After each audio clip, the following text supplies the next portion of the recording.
Hey everybody, it's Jason Blaha here, and I'm going to relax getting my places in, put on my +5 hat of weaponsmithing, and work on some arts and crafts while we discuss progressive overload and the keys to gaining muscle mass.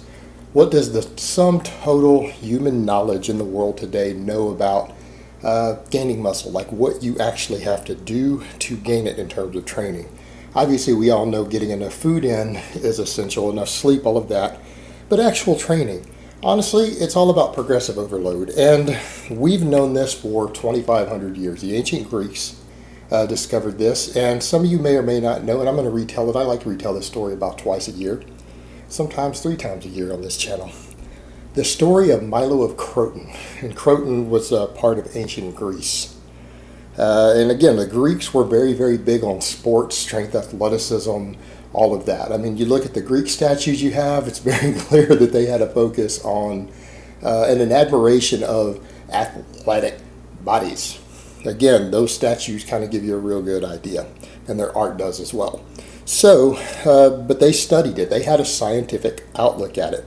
And the story of Milo of Croton, and he was a wrestler, and competed in the Olympics and all these sportsmanship things, and was, again, a Greek wrestler. And he was touted as being the strongest man in the world at this time.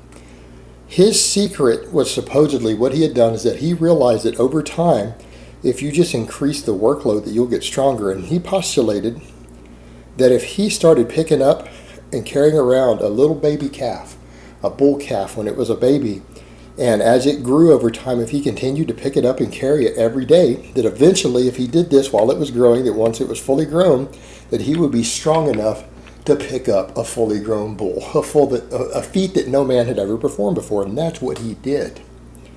He got a little calf and got under it, squatted it up, carried it on his shoulders, walking around like doing a walking squat, like with a barbell on his shoulders, and walked around with this little calf every day. And as it grew and it got bigger and bigger, his strength went up proportionate, because it took a couple years. I mean, it takes a while. And he was already a strong guy. Now, keep this in mind. He wasn't a little novice guy who just started exercising and being an athlete. He'd been an athlete for years. So he already had a foundation built, but he wanted to build this enormous strength to lift this bull and become the strongest man in Greece and possibly in the world. So he did that.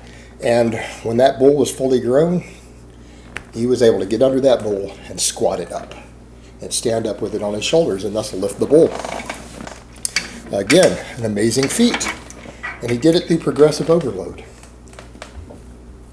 Now, what we know today is that there are several means to get progressive overload. And we know that a stronger muscle is a bigger muscle. That's a given.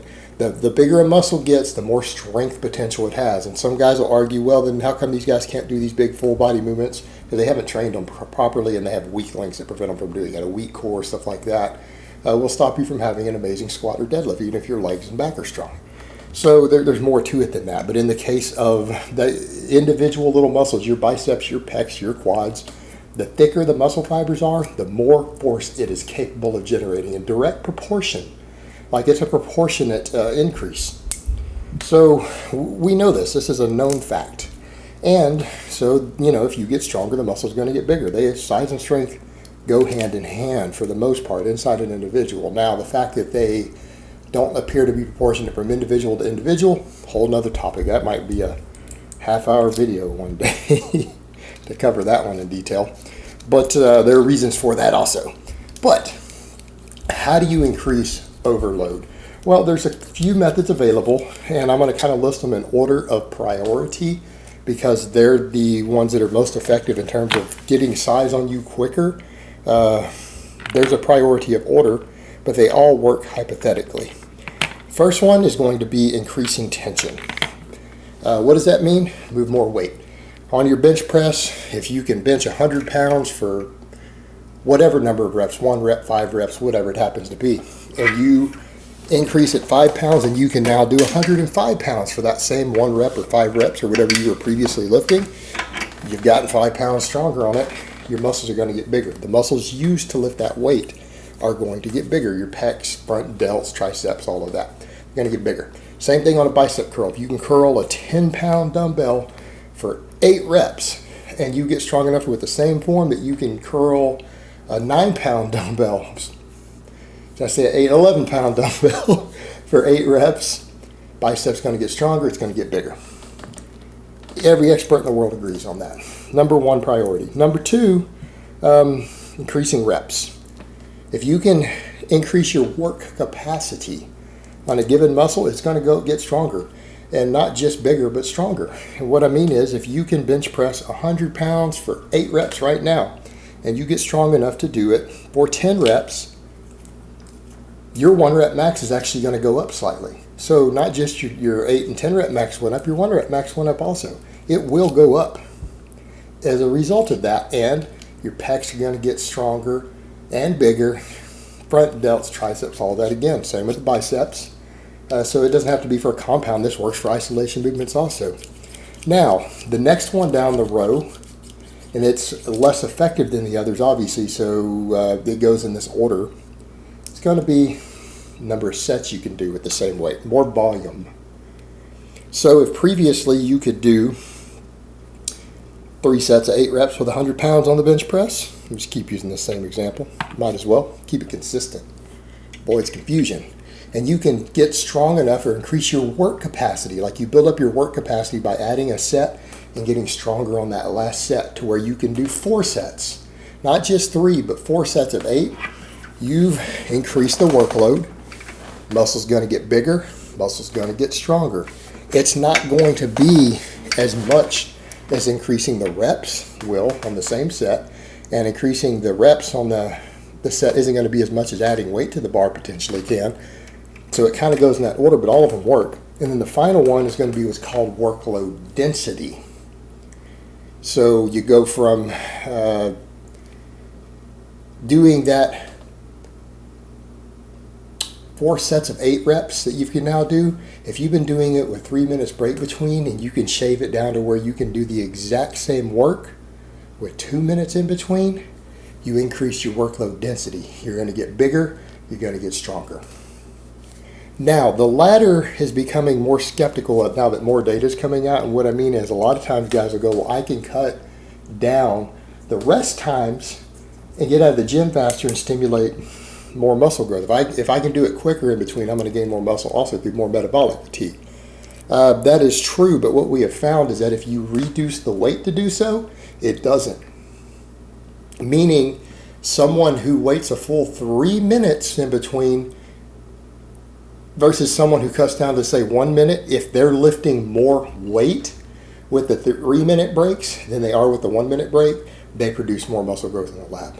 Because they're going back to weight on the bar instead of workload density. The workload density is the weakest one. And you actually find that weight on the bar matters more than the workload density. So the workload density one only works if you can maintain the strength while doing it. If you can't, it is an inferior way to stimulate growth. It doesn't actually work.